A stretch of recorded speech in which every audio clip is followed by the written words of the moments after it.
Ven, Espíritu Santo, llena los corazones de tu fieles y enciende en ellos el fuego de tu amor. Envía tu Espíritu y todas las cosas serán creadas y renovarás la faz de la tierra. Oremos. Oh Dios, que habéis ilustrado los corazones de fieles con la iluminación del Espíritu Santo, haz que en este mismo Espíritu saboreemos las cosas rectas y gocemos de sus divinos consuelos. Por Jesucristo nuestro Señor. Amén.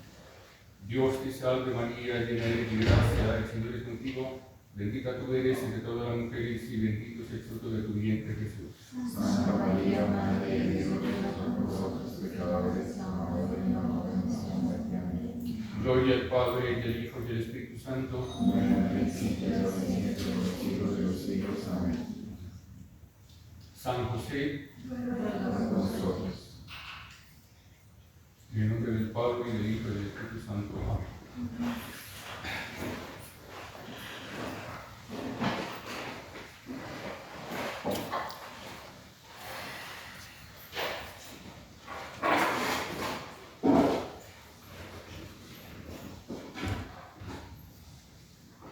Vamos a comenzar la serie de conferencias de preparación para la consagración al Sagrado Corazón de Jesús. Esta va a ser la primera conferencia de 2.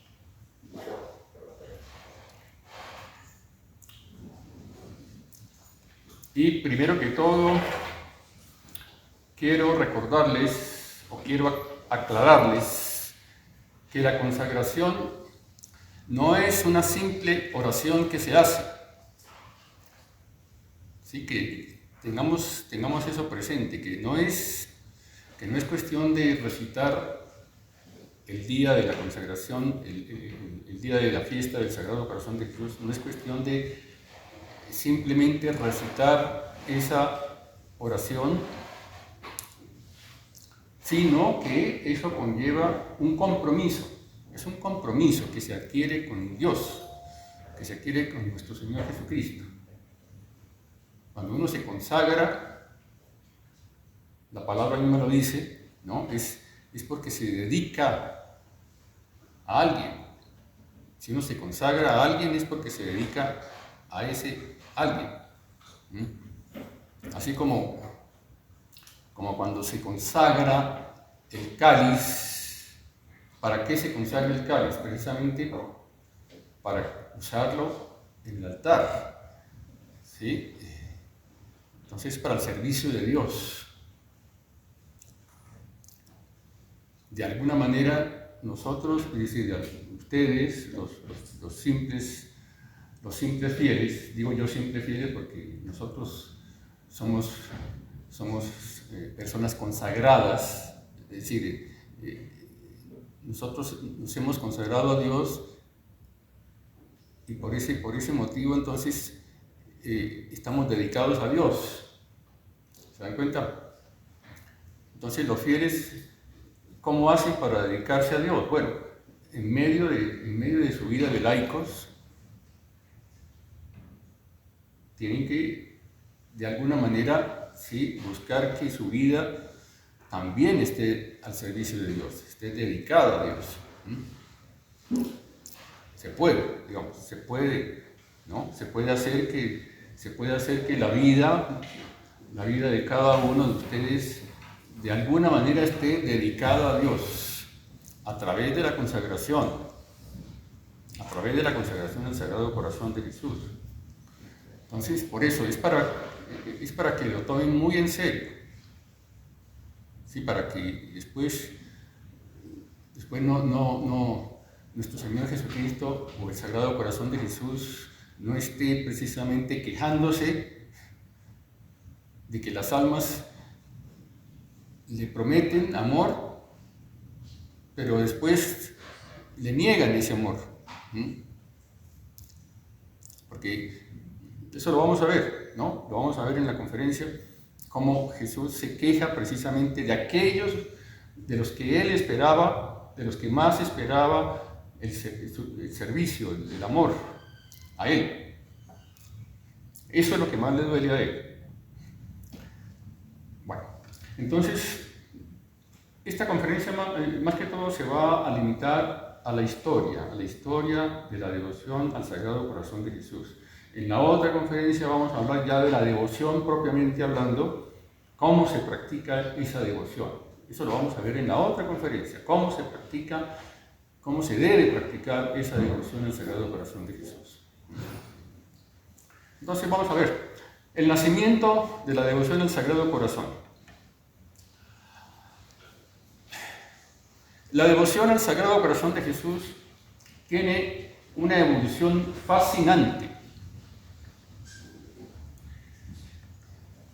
Fascinante quiere decir que es admirable, es digna de admiración. Cómo el desarrollo de esa devoción desde su nacimiento ha sido algo admirable, fascinante. Aunque sus raíces se encuentran en la contemplación del costado abierto de Cristo en la cruz, su desarrollo como culto específico comenzó a tomar forma en la Edad Media. Tenemos que situarnos entonces en ese tiempo de la Edad Media, entre los siglos V entre el siglo V y el siglo XV. 10 siglos que se llaman así, o los historiadores lo han llamado así, Edad Media, pero que fue la época más cristiana que ha habido en toda la historia de la humanidad, en toda la historia de la Iglesia. Y podemos decir que la época en que se ha adorado a Dios, se ha servido a Dios más que en toda la historia de la humanidad, la Edad Media. Cuando la piedad popular, o sea, el pueblo mismo, profundizó en la humanidad sufriente de Cristo, la humanidad sufriente de Cristo.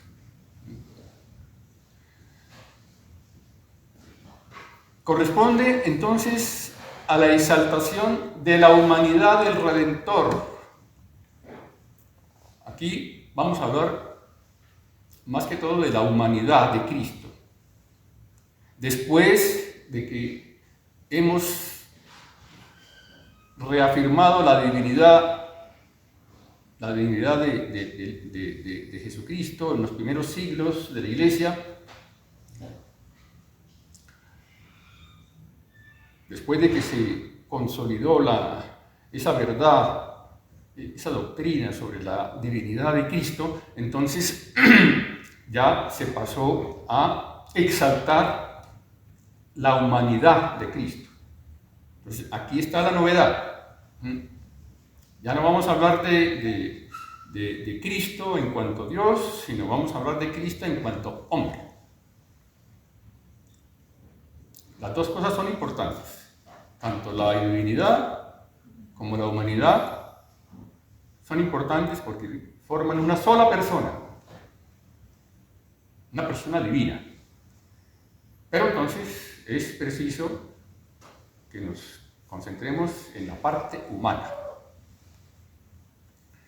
A lo largo de los siglos cristianos, la devoción al corazón de Jesús ha sido vista como una respuesta a los desafíos espirituales de cada época.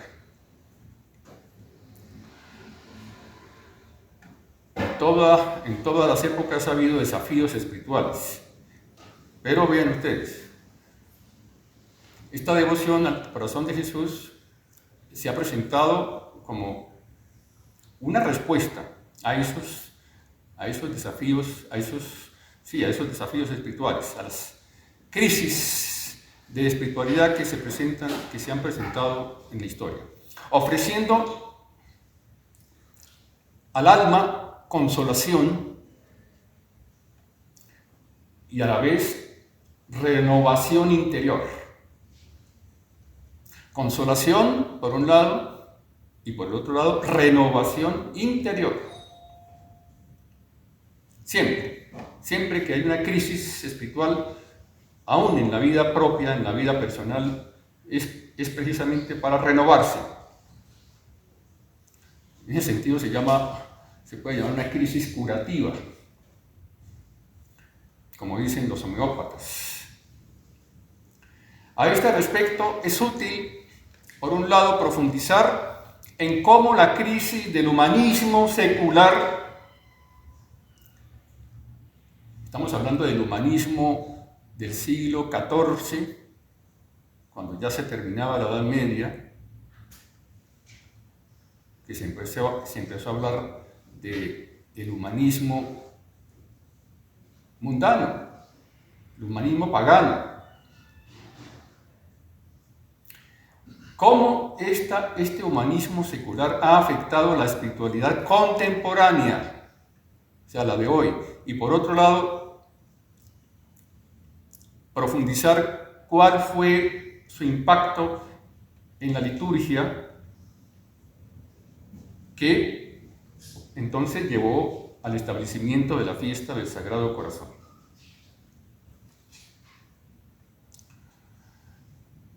La fiesta del Sagrado Corazón podemos decir que es reciente, es bastante reciente.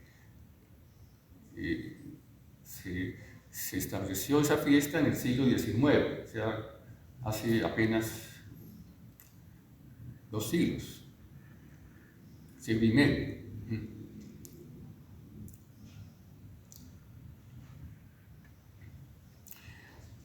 La fiesta surge como una respuesta espiritual a las revelaciones de Santa Margarita María de Alacoque en el siglo XVII.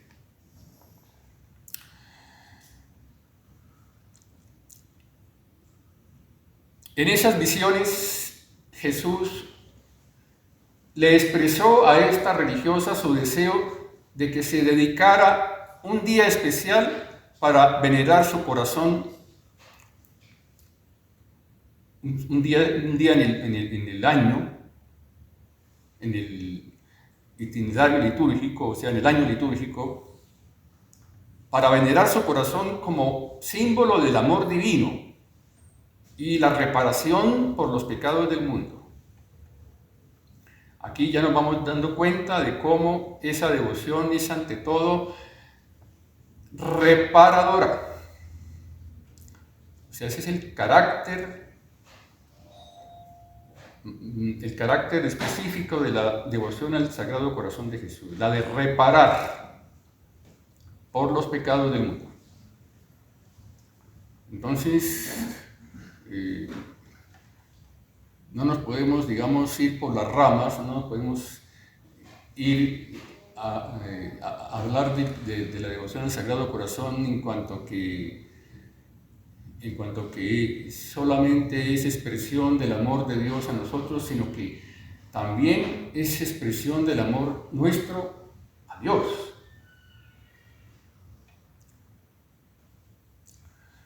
Vamos a ver un poco cómo sucedió eso, cómo sucedieron esas revelaciones. Fue un llamado celestial. Santa Margarita recibió múltiples revelaciones en las que el Sagrado Corazón se le aparecía rodeado de llamas y coronado de espinas, reflejando el sufrimiento causado por la indiferencia y el desamor de los seres humanos. En una de estas visiones, Jesús le pidió que promoviera la instauración de esta festividad como un llamado al arrepentimiento, la consagración y la restitución espiritual. Restitución espiritual. O sea, aquí hablamos de restituirle a Dios lo que le hemos quitado. Hay que devolverle a Dios lo que le hemos quitado, como pasa aquí en Colombia, ¿no? Que le quitamos la corona, le quitamos el trono al Sagrado Corazón de Jesús. Tenemos que devolvérselo. Si no, nos va mal. Un día un día ella pidió, a ver, ¿cómo fue que se fue perfilando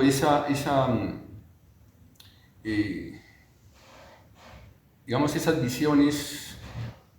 ¿Cómo se fue preparando, mejor dicho, ella para esas visiones, así como los pastorcitos en Fátima fueron preparados por el ángel de Portugal, el ángel de la guarda de Portugal, los fue preparando a los niños para las apariciones, ¿no? La Santísima Virgen no se les apareció así inmediatamente, sino que Dios quiso que los niños fueran preparándose primero para esas revelaciones. De igual manera, podemos decir aquí que también el Espíritu Santo la fue preparando poco a poco para llegar a esas revelaciones. Entonces, a ver, un día pidió a la maestra de novicias que le enseñase a hacer oración, de la cual su alma tenía gran hambre. Es una gracia muy grande cuando el alma tiene hambre de oración. Bueno, eso fue lo que le pasó a Santa Margarita. Y la maestra le dijo: id a colocaros delante de nuestro Señor Jesucristo como una tela preparada delante de un pintor. Hagan de cuenta, ¿no? Que hay un pintor que quiere pintar un cuadro y entonces tiene una tela sobre la cual va a hacer la pintura. Bueno, esa tela tenía que ser ella, es decir, ella tenía que ser como esa tela, ¿sí?, que está preparada para un pintor. Eso fue lo que le dijo la maestra de novicias cuando ella le pidió cómo hacer para orar, ¿no? Yo hubiera querido, relata Santa Margarita, una explicación de lo que me decía, porque no lo comprendía, pero no me atreví a pedírsela. Mas el Señor me dijo, el Señor, o sea, el Espíritu Santo, o nuestro Señor Jesucristo mismo, tal vez, ¿sí? Ven que yo te lo enseñaré. Y tan pronto como fui a la oración, me hizo conocer que aquella tela preparada era mi alma, sobre la cual Él quería trazar todos los rasgos de su vida dolorosa. Entonces, ¿qué hizo? ¿Qué hizo nuestro Señor? Me despojó en un momento de todo. Y después de haber dejado mi corazón vacío y mi alma desnuda por completo, encendió en ella un deseo tan ardiente de amar y sufrir que no me dejaba momento de reposo. Es lo que ella cuenta. Bueno, fueron los primeros pasos.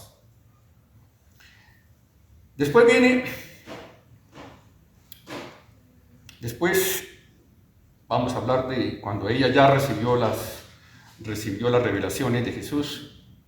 Viene el reconocimiento oficial, o sea, por parte de la Iglesia. El camino hacia el reconocimiento oficial de la fiesta fue largo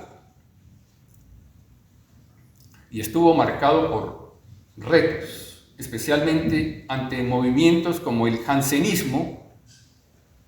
¿Qué era el jansenismo? Era un movimiento herético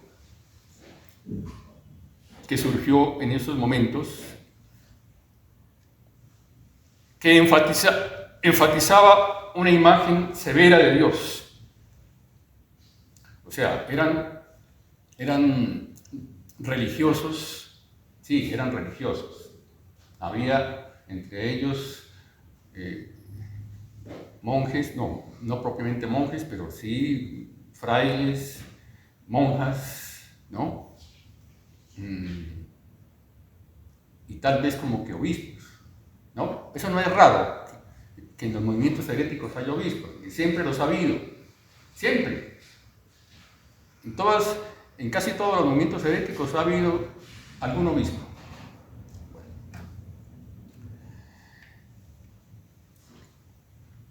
Sin embargo, bueno, este movimiento herético de los jansenistas hacía mucho énfasis en la severidad de Dios. O sea, era demasiado rigorista, demasiado rígido. No es que la rigidez sea mala, sino que no hay que ser demasiado rígido. La rigidez es buena. Tener rigor, ¿sí?, sobre uno mismo, eso es bueno. Pero, por supuesto, no hay que irse al extremo, que eso es lo que pasaba con este movimiento jansenista. Sin embargo, la devoción al Sagrado Corazón, centrada en la misericordia y el amor redentor, logró imponerse como un símbolo de esperanza y reconciliación con lo sobrenatural. En 1856, el Papa Pío IX extendió la fiesta del Sagrado Corazón a toda la Iglesia, estableciendo su celebración en el viernes siguiente a la octava del Corpus Christi.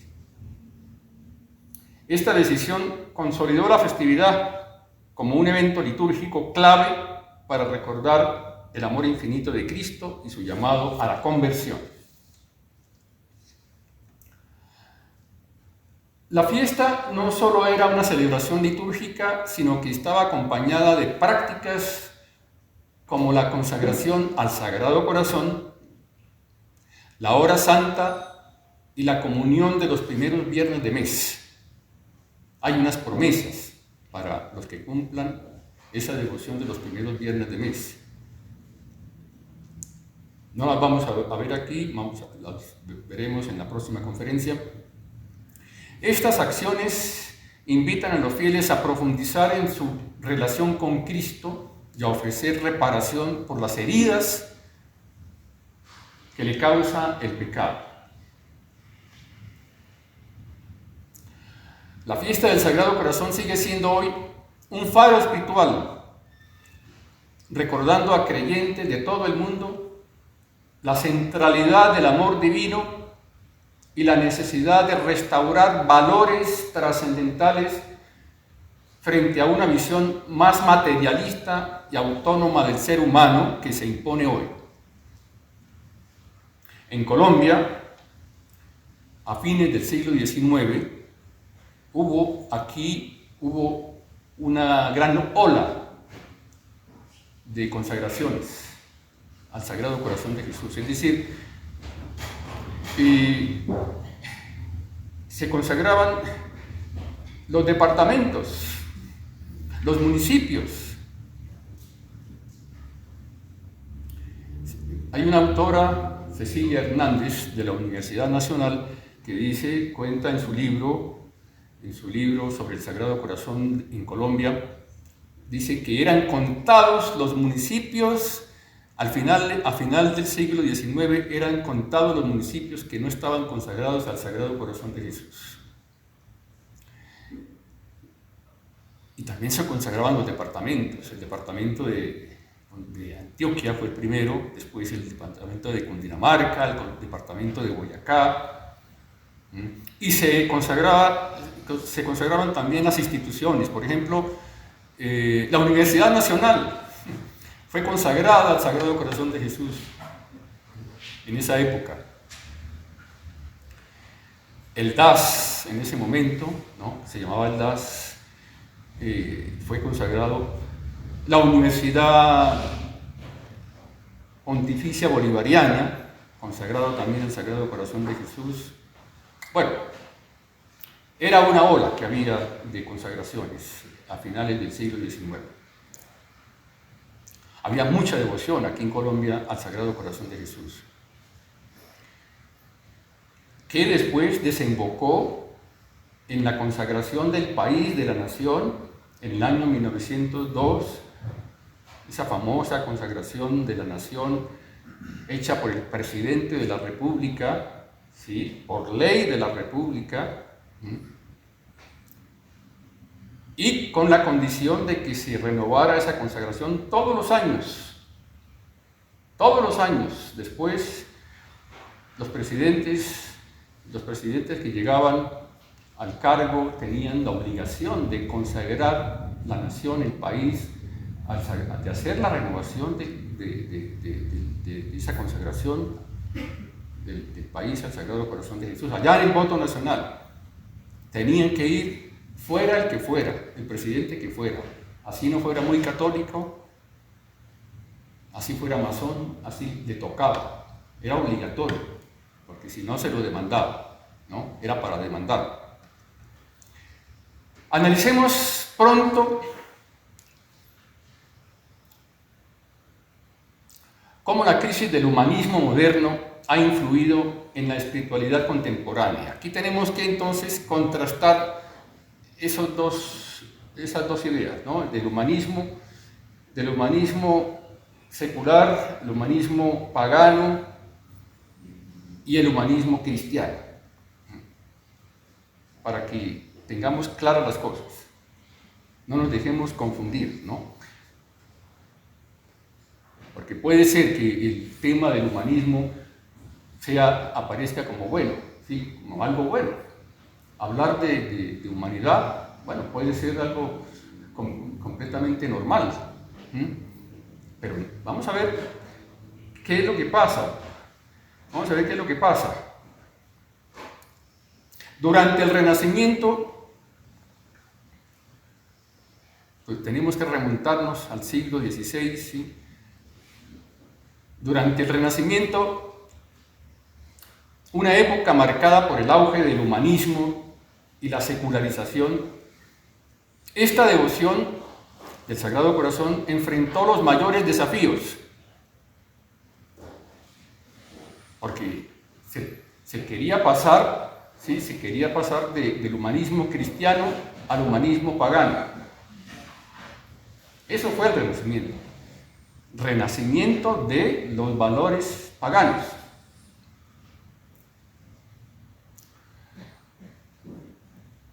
Pero, de todas maneras, esta devoción encontró formas de reafirmarse como símbolo de amor y redención. Es evidente que el humanismo era señal de decadencia del espíritu cristiano. Afirmaba el humanismo pagano en contra del humanismo cristiano, al centrarse en la autonomía del individuo y la razón, valores puramente humanos, y así ha contribuido a una inédita crisis espiritual, alejando a la sociedad de la visión trascendental del cristianismo que ella tenía. O sea, la crisis de la religiosidad en el siglo XVI o a partir del siglo XVI es a causa del humanismo.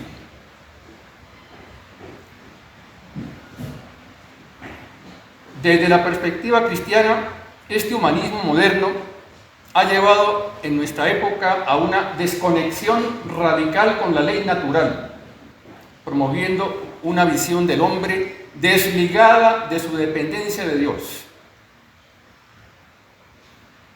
Este fenómeno ha sido una señal de decadencia espiritual, en la medida en que prioriza el bienestar material y la autosuficiencia por encima de la gracia y la redención. De esta manera no podía ser más revolucionario y pernicioso. El Renacimiento trajo consigo una transformación en la manera en que se concebía la relación entre la fe y la razón, y por lo tanto promovía la insubordinación de esta, o sea, de la razón, a Dios, la independencia de la razón con respecto a Dios, provocando el alejamiento de lo divino. Mientras algunos movimientos enfatizaban el pensamiento racional y la autonomía del individuo, la devoción al Sagrado Corazón seguía recordando la centralidad del amor divino y la necesidad de expiación por los pecados del mundo. En este contexto aparecieron santos como San Juan Eudes, San Francisco de Sales y sobre todo Santa Margarita María de Alacoque, que era hija espiritual de San Francisco de Sales, porque ella pertenecía a la Orden de la Visitación, fundada precisamente por este gran santo que fue San Francisco de Sales. Ellos promovieron la devoción como un llamado a la conversión y a la restauración de la fe en tiempos de incertidumbre. Fue en el siglo XVII, entonces, cuando la devoción adquirió una estructura más definida, gracias a las visiones de Santa Margarita, quien promovió la veneración del corazón físico de Jesús. Vean ustedes, estamos hablando del corazón físico, del corazón de carne de Jesucristo. Como un símbolo de su amor interior. Gracias a las visiones de Santa Margarita, quien promovió la veneración del corazón físico como símbolo de amor y reparación. La Compañía de Jesús tuvo mucho que ver en la difusión de esta devoción. Ella desempeñó un papel esencial en la difusión en toda Europa y más allá. Recordemos cómo precisamente aquí en Colombia los jesuitas y particularmente un sacerdote de apellido Muñoz, organizó una gran, tandas de ejercicios espirituales a principios del siglo XX. O sea, eso también contribuyó muchísimo, ¿no?, al tema de la consagración de la República.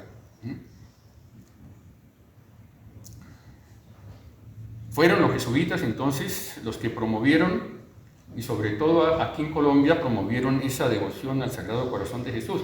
De hecho, los jesuitas eran los confesores de las visitandinas, es decir, de las hermanas de la visitación, de las monjas de la visitación. Ellos eran los encargados de dirigir espiritualmente a estas hermanas.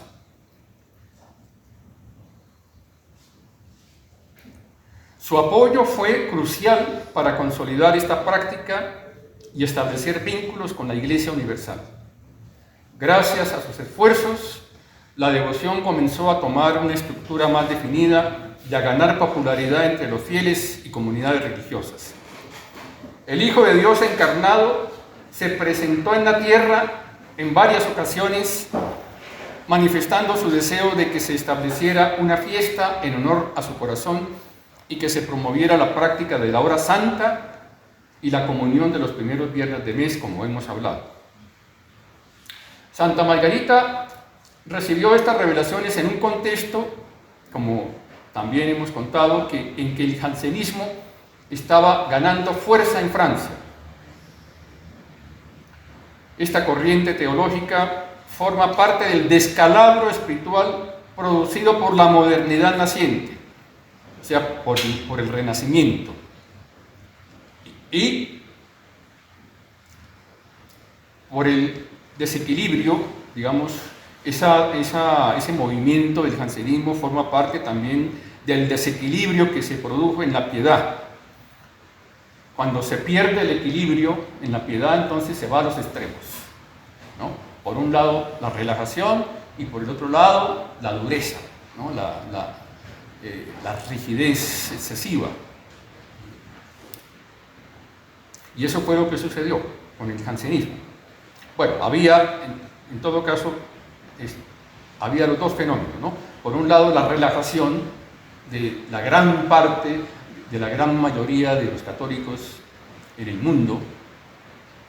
Y por otro lado, estos movimientos que promovían una vida extrema, una vida de rigor extremo, había las dos cosas, ¿no? A veces es más peligroso el extremo de la dureza, es mucho más peligroso. Es más fácil convertir, como se podría decir hoy, es más fácil convertir a un modernista que a uno que se va al extremo, por ejemplo, del sedevacantismo. Es peligroso caer en ese extremo, en ese otro extremo.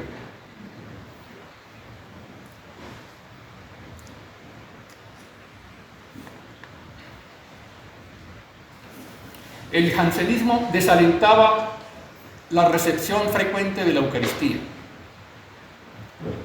Sí, ahí sí decía que solo los puros podían recibir la Eucaristía, y eso por supuesto es falso, ¿no? La devoción al Sagrado Corazón, en cambio, resaltaba la misericordia y el amor redentor de Cristo, ofreciendo un camino de confianza y al mismo tiempo de reforma espiritual. No nos quedemos nada más con lo de la confianza, ¿sí?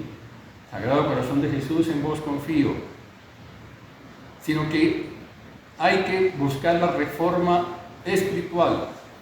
Eso es lo que pasa aquí en Colombia, o eso es lo que no pasa aquí en Colombia precisamente. Queremos que Dios nos dé la paz sin reforma interior, sin reforma del corazón, sin reforma interior. Es imposible. Es imposible. Ahí sí, como dice la Sagrada Escritura, no hay paz para los impíos. No puede haber paz para los impíos.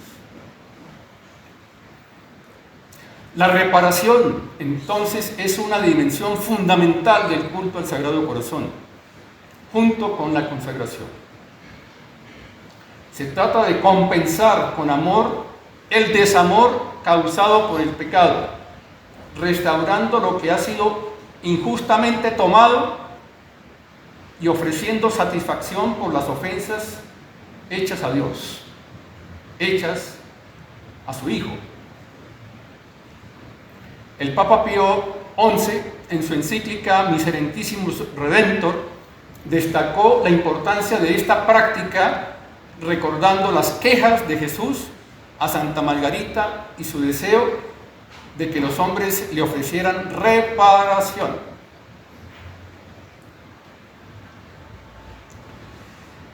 Ella relató en sus escritos que Jesús expresó su dolor y su decepción por la falta de amor y gratitud de los hombres hacia su Sagrado Corazón. En una de sus revelaciones, Jesús le mostró su corazón rodeado de espinas, símbolo de las ofensas y la indiferencia que recibía, incluso de aquellos que deberían amarlo más. En particular, Jesús lamentó la frialdad y negligencia de muchas almas, especialmente dentro de la iglesia, que no correspondían a su amor. Ya ven ustedes lo serio que es entonces consagrarse al Sagrado Corazón, lo comprometedor que es, para que no lo hagamos por rutina, para que no lo hagamos como si fuera una simple oración, porque eso implica compromiso. Este sentimiento de decepción de parte de Jesús no era un rechazo, no consistía en un rechazo hacia los hombres, sino un llamado al desagravio y al amor sinceros. Decía Santa Margarita María: ojalá pudiera contar todo lo que sé de esta devoción del Sagrado Corazón y descubrir a toda la tierra los tesoros de gracias que Jesucristo encierra en su corazón adorable y que quiere derramar con abundancia sobre todos los que la practiquen. Vamos a ver un poquito sobre la historia de Santa Margarita desde su infancia, porque evidentemente ella era un alma elegida, escogida. Dios escoge ciertas almas. Es decir, Dios no ama a todas las almas por igual. Eso es una cosa que tenemos que tener bien claro. Dios no ama a todos por igual, no, tiene sus preferidos. Entonces Dios escoge a ciertas almas. Y si me escogió a mí o si escogió a tal persona, esa persona tiene que responderle. Le da bienes, le da dones, hace favores, todo eso, pero el alma tiene que corresponderle. Desde la más tierna infancia, Margarita María sintió viva la presencia del soberano maestro en su alma. En su autobiografía, que escribió por obediencia, relata: único amor mío, cuánto os debo por haberme prevenido desde mi más tierna edad, constituyendo dueño y posesor de mi corazón, aunque conocíais bien la resistencia que yo había de haceros. La parte del alma, la parte natural del alma, ¿no?, que tiende a resistirse a las gracias de Dios, a los favores de Dios.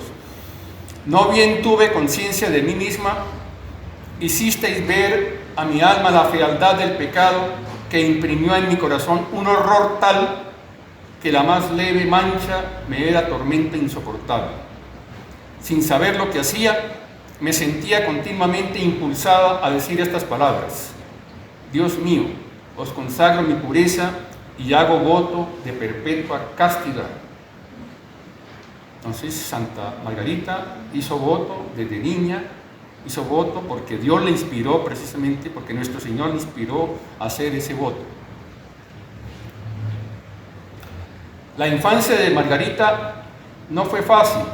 Perdió a su padre siendo niña aún, y como era la única hija y su madre encargada de la tutela de los otros 5 varones, paraba muy poco en casa.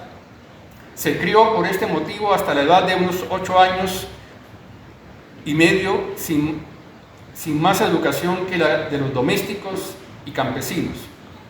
Luego la llevaron a una casa religiosa donde la prepararon para recibir la primera comunión cuando tenía 9 años.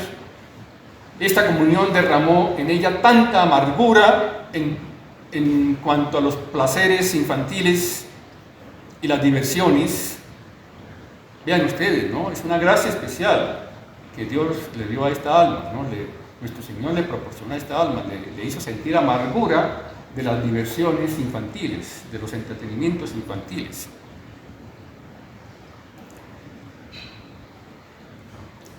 Que no podía ya hallar gusto en ninguno de estos entretenimientos, aunque los buscase con ansia, pues al punto que quería tomar parte en ellos con las compañeras, sentía siempre algo que la separaba de ellos y la llevaba hacia algún rinconcito.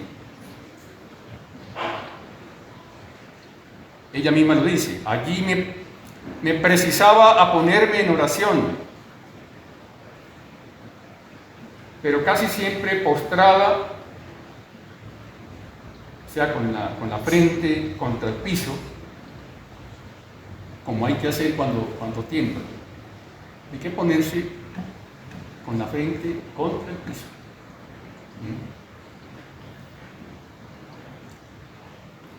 O haciendo genuflexiones con tal de que no me vieran, pues sentía un extraño tormento cuando me encontraban así.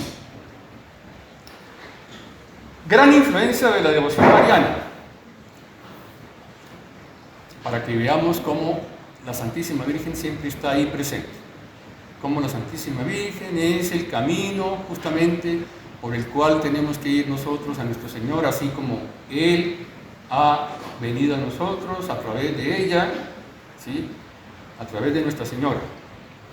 Margarita María cayó en un estado de enfermedad tan deplorable que pasó unos 4 años sin poderse mover. No halló en definitiva otro remedio a sus males que el de consagrarse con voto a la Santísima Virgen, prometiéndole que si la curaba sería un día una de sus hijas. Apenas hice este voto, recibí la salud acompañada de una nueva protección de esta señora, la cual se declaró de tal modo dueña de mi corazón que mirándome como suya, me gobernaba como consagrada a ella, me reprendía mis faltas y me enseñaba a hacer la voluntad de Dios.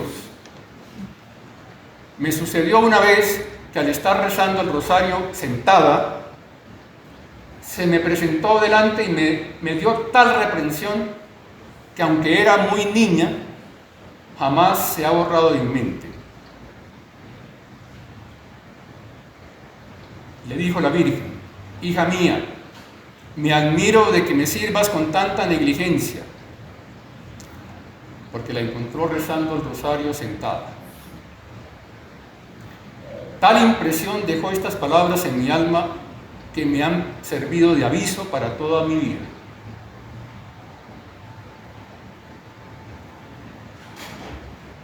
Más adelante, estando una vez Margarita ante el Santísimo Sacramento, se encontró toda penetrada por esta divina presencia, pero tan fuertemente que se olvidó de sí misma y del lugar en que estaba, y se abandonó a ese espíritu, entregando su corazón a la fuerza de su amor, que le hizo reposar por muy largo tiempo sobre su pecho divino, en el cual le descubrió todas las maravillas de su amor y los secretos inexplicables de su corazón sagrado que hasta entonces le había tenido siempre ocultos. Mucha atención con la adoración al Santísimo expuesto. Mucha atención. Nuestro Señor le dijo: mi divino corazón está tan apasionado de amor por los hombres, apasionado. Esa palabra la vamos a tener muy presente y sobre todo nos va a servir mucho para la segunda conferencia. Mi divino corazón está tan apasionado de amor por los hombres y por ti en particular, que no pudiendo ya contener en sí mismo las llamas de su caridad ardiente, le es preciso comunicarlas por tu medio y manifestarse a todos para enriquecerlos con los preciosos tesoros de fe, los tesoros que te descubro y los cuales contienen las gracias santificantes y saludables necesarias para separarlas del abismo de la perdición. Te he elegido como un abismo de indignidad y de ignorancia, a fin de que sea todo obra mía. Abismo de indignidad y de ignorancia, esos somos nosotros. Somos un abismo de indignidad y de ignorancia. Así es como ella describe a nuestro Señor, que se le presentaba los primeros viernes de cada mes. El Sagrado Corazón se me representaba como un sol brillante de esplendorosa luz, cuyos ardentísimos rayos caían a plomo sobre mi corazón, el cual se sentía al instante abrasado con tan vivo fuego que parecía me iba a reducir a cenizas. Estos eran los momentos particularmente elegidos por el Maestro Divino para manifestarme lo que quería de mí y descubrirme los secretos de este amable corazón. Una vez, entre otras, estando expuesto el Santísimo Sacramento, después de sentirme completamente retirada al interior de mí misma, por un recogimiento extraordinario de todos mis sentidos y potencias, recogimiento extraordinario de todos mis sentidos y potencias, se me presentó Jesucristo, mi divino Maestro. Vean ustedes lo importante que es el recogimiento. Si no hay recogimiento, no hay verdadera devoción, no hay verdadera adoración. Todo radiante de gloria, con sus 5 llagas que brillaban como 5 soles, y por todas partes salían llamas de su sagrada humanidad, especialmente de su adorable pecho, el que parecía un horno. Este se abrió y me descubrió su amantísimo y amabilísimo corazón, que era el vivo foco de donde procedían semejantes llamas. Entonces fue cuando me descubrió las maravillas inexplicables de su amor puro y el exceso a que le había conducido el amar a los hombres, de los cuales no recibía sino ingratitudes y desprecios. Esto es muy importante. Esto, me dijo, me es mucho más sensible que cuanto he sufrido en mi pasión. Le duele más a nuestro Señor la ingratitud de los hombres que supuestamente le sirven que su misma pasión. Es un punto, aquí es un punto supremo.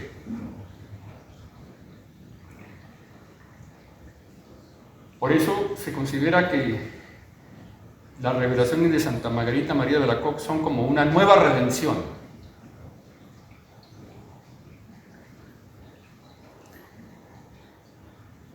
Y dice que le duele tanto esto de la ingratitud de los hombres, que si me devolvieran, o sea, él habla de los hombres en general, pero dice que tanto me duele que si algunos, o si me devolvieran algún amor en retorno por la ingratitud de los hombres, yo estimaría en poco todo lo que hice por ellos y querría hacer aún más si fuese posible, si los cristianos le correspondieran.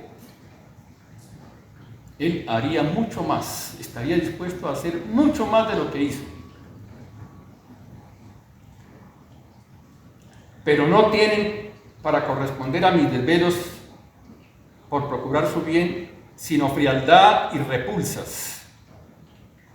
Mas tú, le dice a ella, al menos dame el placer de suplir su ingratitud en cuanto puedas ser capaz de hacerlo.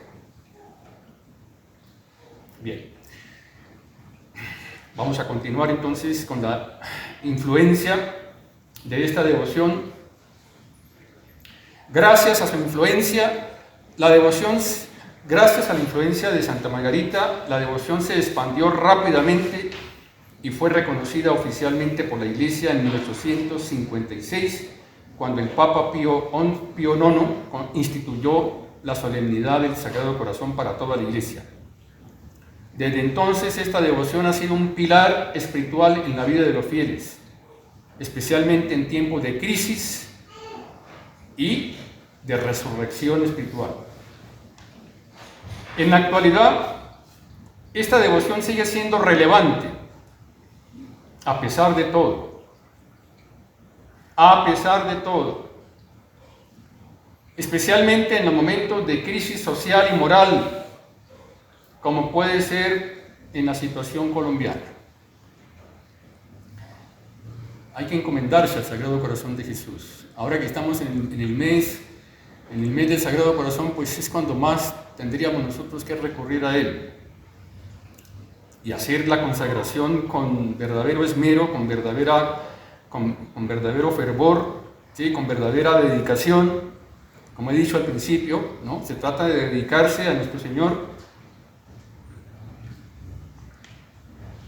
Se ha convertido esta devoción en un refugio para quienes buscan renovar su compromiso con Cristo y encontrar sentido en medio de la confusión moderna. Confusión doctrinal si la hay, confusión moral, confusión espiritual también. Ya no saben qué hacer los católicos hoy, ya no saben qué hacer. Con tanta confusión.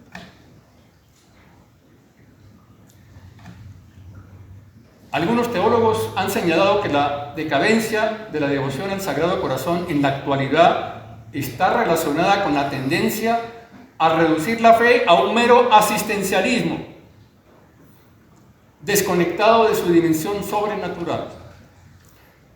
Esto es fundamental.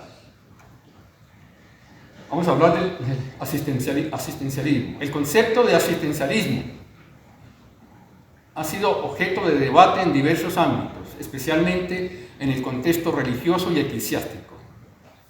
En términos generales se refiere a la tendencia de reducir la fe o las prácticas espirituales al simple acto de brindar ayuda material o apoyo superficial, dejando de lado su dimensión más profunda y trascendental, la salvación de las almas, la santificación de los corazones. En la actualidad, muchos observadores han señalado que el asistencialismo, aunque bien intencionado, puede conducir a una desconexión de lo sobrenatural, transformando la espiritualidad en un ejercicio más centrado en lo meramente humano que en lo divino. Este enfoque, si bien busca responder a necesidades inmediatas, corre el riesgo de diluir el sentido del sacrificio, la adoración y la conexión con el misterio sagrado que las prácticas religiosas originalmente propician. En este contexto, la devoción al Sagrado Corazón de Jesús emerge como una respuesta poderosa al asistencialismo. Esta devoción no solo busca atender las necesidades espirituales y materiales de las personas, sino que también llama a una reconciliación con lo divino, enfatizando el amor y la misericordia redentora de Cristo. De hecho, su mensaje trasciende lo material, ofreciendo una visión más completa y profunda de la fe, que invita a la humanidad a reorientarse hacia lo trascendental y a recuperar el sentido de reparación y adoración. Así, el asistencialismo puede ser visto como un síntoma de una crisis moderna que busca colocar al ser humano en el centro de todo, desplazando a Dios y la comunión con lo sagrado. Sin embargo, prácticas como la devoción al Sagrado Corazón representan un contrapeso necesario al recordar que las expresiones religiosas no solo deben ser un acto de ayuda, sino una reafirmación de la conexión con lo eterno. Desde la perspectiva cristiana, como hemos dicho, el humanismo moderno ha intentado colocar al hombre en el centro, desplazando a Dios y la visión trascendental del mundo. Este cambio de enfoque ha llevado a la secularización de la sociedad, donde la autonomía individual y el materialismo han desplazado la necesidad de redención.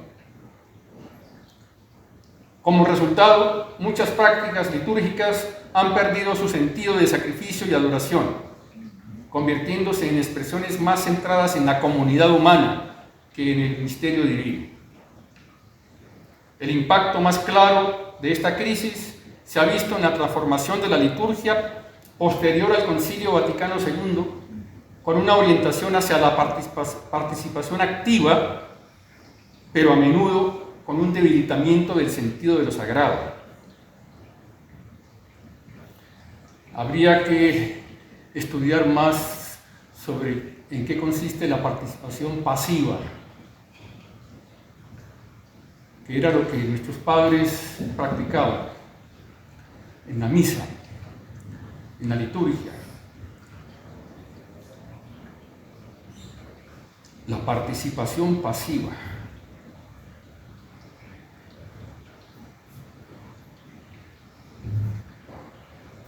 En contraposición La misa tridentina ha sido vista por muchos como una respuesta ante esta decadencia, al preservar el carácter teocéntrico, más aún cristocéntrico y de veneración profunda del misterio eucarístico.